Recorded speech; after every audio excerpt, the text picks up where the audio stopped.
Então, pessoal, a gente vai falar um pouco aqui sobre o manejo da catarata no paciente com glaucoma, né? Falar especificamente do conceito aqui, que seria o facolaser, né? E com foco aqui especificamente no cirurgião de segmento anterior. Então, aqui o foco não é o super especialista em glaucoma, mas todo e qualquer colega que opere catarata em pacientes com glaucoma, não sendo necessariamente um super especialista em glaucoma, tá? Então, é uma aula relativamente curta. A gente tem conflitos de interesse, a grande maioria é relacionado a projeto de pesquisa, tá? Inclusive a parte nossa de laser, de SLT, realmente é toda relacionada a curso, treinamento e onde a empresa ajuda normalmente com aparelho, tudo bem? Então vamos falar um pouco aqui sobre SLT e FACO. Então, para a gente falar do uso do SLT como possibilidade de melhora do controle do glaucoma, ou seja, do número de drogas ou da medicação no paciente que vai operar de catarata, a gente vai falar um pouquinho sobre as duas coisas. Então, primeiro, por que que a gente faz alguma coisa além da FACO no paciente com glaucoma primário de ângulo aberto e no hipertenso ocular? Por que que não fazer só a catarata, em boa parte dos casos? Em quem fazer essa combinação de laser com FACO? Por que SLT e não outro MIGS? A gente considera SLT um MIGS. Dentro dos MIGS, a gente entende que o SLT é o único ambulatorial, ou seja, o único não hospitalar, né? Então a gente considera ele como MIGS e por que fazer ele e não alguma outra alternativa? Quando indicar, né? Se a gente faz antes da catarata, depois da catarata, SLT, e como? Como fazer sugestões de parâmetros? A ideia é fazer uma atualização aqui relacionada aos parâmetros que a gente tem usado, tá? Acho que é uma parte bacana a gente terminar falando sobre isso. Então, por que fazer algo além da catarata? Então, é muito comum o cirurgião do segmento anterior ter uma ideia de que ele pode sim se beneficiar da cirurgia de catarata em todo e qualquer paciente com glaucoma para melhorar o controle do glaucoma com a cirurgia de catarata. E isso não é verdadeiro. Isso é uma falácia porque isso é muito importante, é significativo no paciente com glaucoma de ângulo fechado. Por outro lado, isso não é válido no paciente com glaucoma de ângulo aberto, né? Existe uma redução? Existe. Todo mundo costuma citar essa meta-análise, esse segundo artigo que eu coloquei aqui embaixo, quando vai dar aula, fala, olha, sim, a cirurgia de catarata pode ter impacto positivo no controle do glaucoma no glaucoma de ângulo aberto, porque diminui, vocês podem ver aí, diminui a dependência em medicação tópica, traz redução significativa da pressão.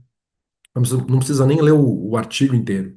Você dar uma olhada no resumo, né, e preferencialmente no artigo, vocês vão ver que isso é um efeito pequeno e pouco duradouro, né? Nunca foi um efeito importante, né? A gente não está falando de reduções de pressão aí de 12%, mas se você estender para 3 anos, essa redução é menos que 10%, ela é menor que 10%, é de 9%, com impacto em medicação ínfimo, ou impacto em 0,16 droga. Ou seja, é muito pouco. Então não dá para contar com a catarata para controlar a pressão no teu paciente com glaucoma de ângulo aberto. Risco de descontrole, né? Então, assim que você opera a catarata, em pacientes com glaucoma de ângulo aberto, a catarata isolada, mais ou menos 30% dos pacientes vão apresentar pressão de pelo menos 30 nas primeiras 4 horas. Se você quiser um outro tipo de corte, aumento significativo da pressão, e definir isso como a pressão dobrar nas primeiras 4 horas, de novo, mais de um quarto dos pacientes vão ter esse tipo de complicação, tá? Isso é uma complicação contornável. Você pode dar um diamox, você pode ver o paciente logo no pós-operatório. Não é desejável, mas é contornável, principalmente em casos mais leves. Mas mesmo esses pacientes bem controlados, se você estender esse segmento para um ano, aí não é mais descontrole pressórico imediato, é descontrole pressórico ao longo de um ano. Ao final de 12 meses, quase 40% dos pacientes, 38% dos pacientes vão precisar de mais droga, ou laser, ou cirurgia para trazer de volta o controle da pressão que estava bem até a cirurgia de catarata. Então, o papel da cirurgia de catarata no glaucoma de ângulo aberto não tem um impacto positivo significativo e não duradouro, além desse risco de pico, não só no pós-operatório imediato, mas um percentual significativo desses pacientes perdendo o controle da pressão ao final de um ano. Tudo bem?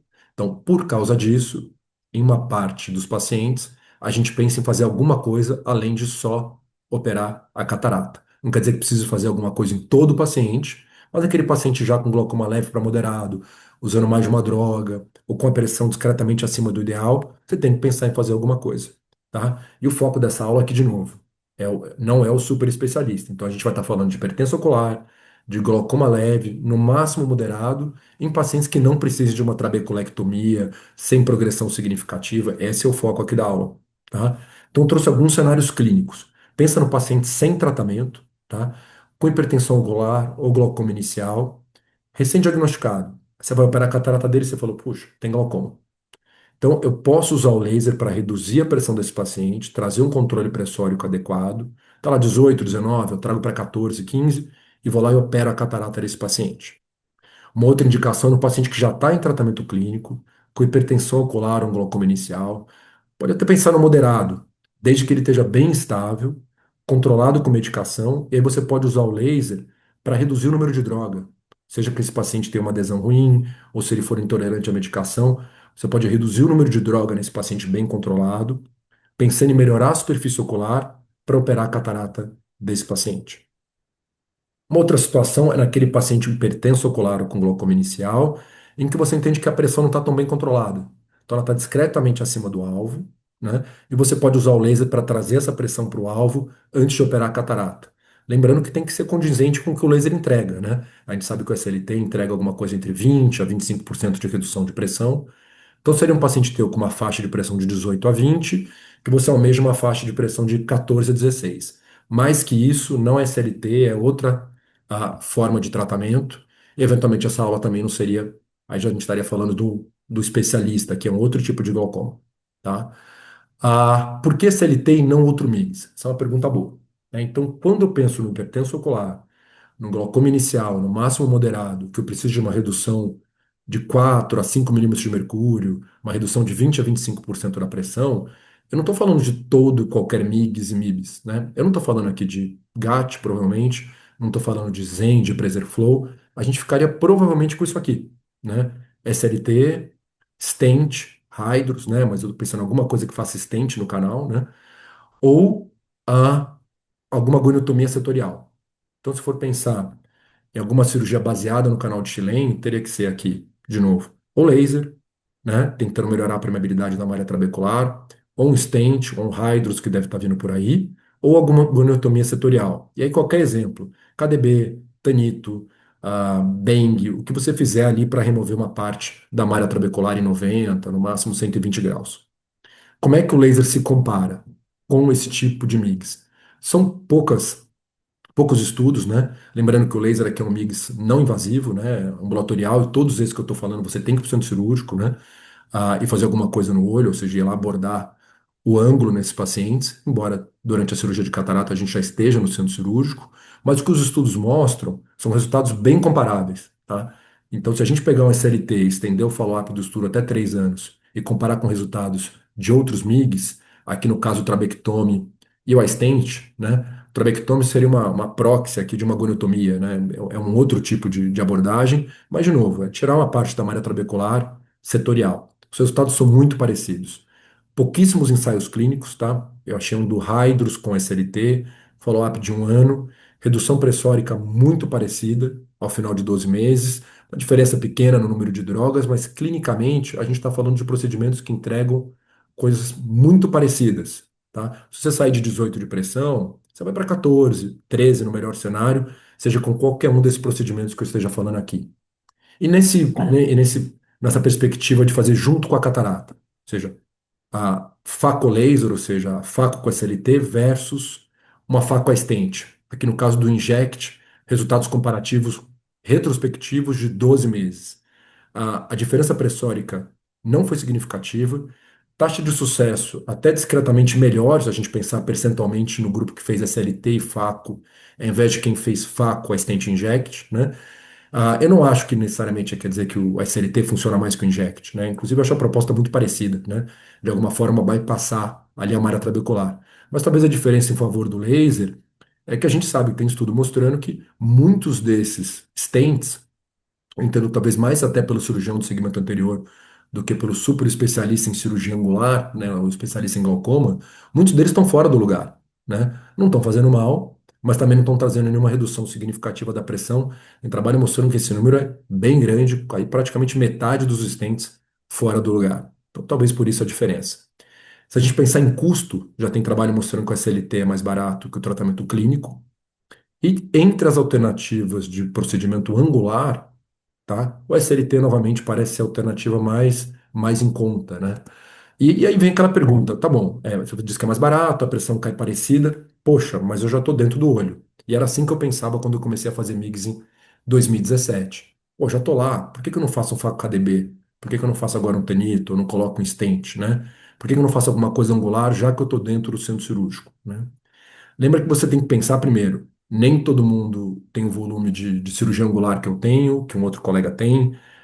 Faz uma no mês, faz uma a cada 2 meses. Existe uma curva de aprendizado desses procedimentos, né? Então não é só questão de custo. Ah, vou fazer a CLT antes do que fazer uma combinada porque é mais barato. Pô, tecnicamente não tem nada mais simples, né? Ou você já teve algum enfema com SLT? Não teve, né? Todo mundo já teve com angular. Ou você já descolou a DCM no SLT? Todo mundo, em algum momento na curva de aprendizado, já pegou a DCM no angular. A gente cansa de ver isso em congresso, a gente cansa de mostrar. Vocês já fizeram um regate, né, um reastent, um retanito? Nem eu, né? Então, e todo mundo aqui já fez um segundo SLT, porque tem trabalho mostrando que você pode repetir com segurança naqueles horas que tiver uma boa resposta inicial. Qual que é o impacto de uma cirurgia angular em 6 anos de controle do glaucoma prospectivo? Eu também não sei, mas no SLT a gente tem isso muito bem estabelecido, né? Um tanto que o impacto positivo no SLT nesses pacientes com hipertensão ocular e glaucoma inicial.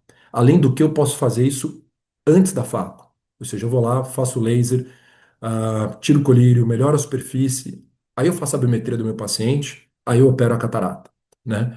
Eu já vou para o procedimento sabendo, já vou para a catarata sabendo se o procedimento deu certo ou não.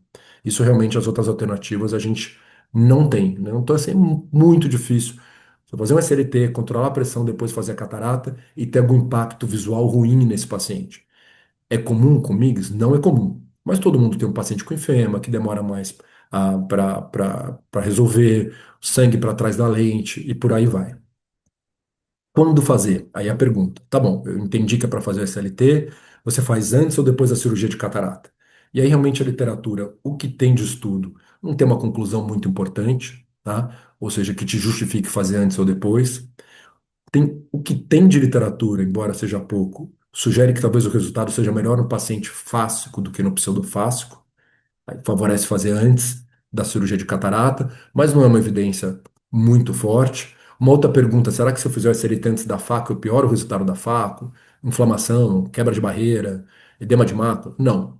Então tem trabalho mostrando que o SLT antes da faco não traz nenhum impacto negativo no resultado da sua cirurgia de catarata. Como é que eu faço? Então eu faço um olho por vez, faço a CLT de um olho, ótimo, funcionou bem, faço do outro olho. Fiz do primeiro olho, não entregou o que eu queria, eu posso ir lá e repetir desse olho antes de fazer o segundo olho. O paciente entende bem essa ideia de dividir um olho por vez, até financeiramente isso é mais honesto com o paciente. Se possível, com o resultado do laser, eu reduzo o número de drogas, eu melhoro o controle pressórico, melhoro a superfície, aí eu faço a biometria e tenho feito a faco alguma coisa entre 6 a 8 semanas depois do laser. Quando que eu faço depois da faco? Quando eu entendi que era um paciente que não precisava de nada. Então, eu tenho um paciente de 83 anos, está comigo há 10 anos, estável, não progride, pressão boa e monoterapia. Pô, vou fazer só faco. Eu não preciso fazer alguma coisa no olho de todo mundo, né? Um quadro inicial, fiz só faco. E de repente esse paciente no pós-operatório fez um pico de pressão, não está caindo. Por algum motivo a pressão dele foi um erro de julgamento, a pressão dele subiu no pós-operatório. Eu posso fazer o resgate pressórico, né? Seja inicial, seja no longo prazo, com SLT depois da faco que você espera nessa abordagem combinada? O que você espera do SLT, né? Então você não tem um efeito aditivo porque fez a catarata. É mais ou menos uma redução de pressão de 20 a 25%. A gente tem um monte de trabalho no nosso grupo em cima disso. Então, bastante trabalhos no nosso grupo em SLT e não foge muito disso, tá? Então, uma redução aí de 4 a 5 milímetros de mercúrio, se você sair de perto, 19, 20 de pressão. E quando a ideia é tirar uma droga, você não vai tirar todas. Lembra que você vai ter impacto aí que você consegue tirar uma prostaglandina.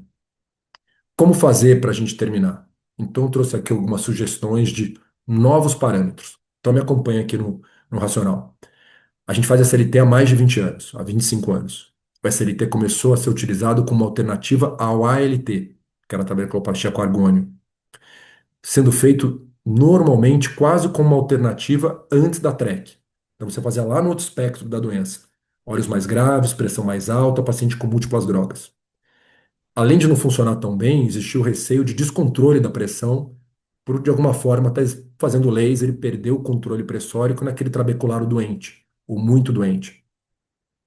Ao longo dos anos, a gente foi trazendo a SLT mais para cá, ao passo que hoje é terapia inicial. Você faz antes de medicação. Tem um monte de guideline sugerindo que você deve iniciar o tratamento do hipertensão ocular ou do glaucoma primário de ângulo aberto leve, moderado, com laser até antes de colírio. Teve toda essa mudança, mas não teve mudança necessariamente nos parâmetros utilizados. Então, os parâmetros que a gente utilizava era assim: não tenho certeza se vai funcionar bem, mas não quero que me dê problema. Não quero queimar o trabecular desse paciente. Esses parâmetros parecem estar sendo subótimos, esses parâmetros bem conservadores parecem estar sendo subótimos no glaucoma inicial. Por quê? Trabalho mostrando que se você muda a energia, você reduz mais a pressão. Trabalho mostrando que naquele paciente que você fez laser inicialmente não funcionou, você volta ali um mês e meio, 2 meses depois e reaplica e funciona. Ou seja, faltou laser na primeira vez, né? E tem, por exemplo, o Light, uma parte só discutindo essa parte de retratamento, mostrando que uma parte significativa de olhos em que o laser não teve uma eficácia inicial, se você retratar precoce, né? Ou seja, não é que funcionou depois de 2 anos você faz laser, é não funcionou depois de 2 meses você vai lá e faz. E funciona uma parte bem significativa desses pacientes. Ou seja, eu poderia talvez ter feito mais laser desde o começo. Tem estudo comparativo. Energia mínima para fazer bolha versus trabalhar com 1,2 de pressão em todo mundo. E um resultado bem mais significativo em termos de redução pressórica, sem trazer mais complicação nessa energia mais alta. Então, tudo sugerindo, esse é mais um trabalho na mesma linha, que a gente está trabalhando com parâmetros subótimos, abaixo do desejável, nesses olhos. Então, a gente propôs o ESLT, que seria o Enhanced SLT, é um protocolo nosso, com outros colegas, multicêntrico, são 2 teses de doutorado envolvidas. O nome do estudo chama BLAST, onde a gente, entre outras coisas, está estudando a eficácia e segurança desse protocolo.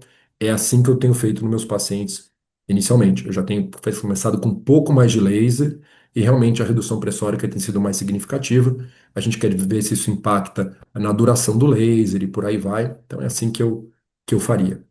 Então, de mensagens finais, entender que essa abordagem de faco com laser, ou seja, laser e depois a faco, pensando principalmente no cirurgião de segmento anterior, eficaz e segura para o manejo do glaucoma de ângulo aberto, né, nesse paciente com catarata, tá? Isso vale para o hipertensão ocular. Lembrar das limitações que eu comentei, né? O glaucoma leve, moderado, bem controlado. Passou disso é outra abordagem.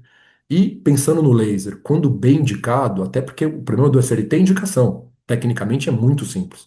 Então, quando bem indicado, ele continua, na minha opinião, sendo a melhor opção de MIGS para o cirurgião de segmento anterior, aqui seja com ou sem faco programado. Obrigado pela atenção de vocês.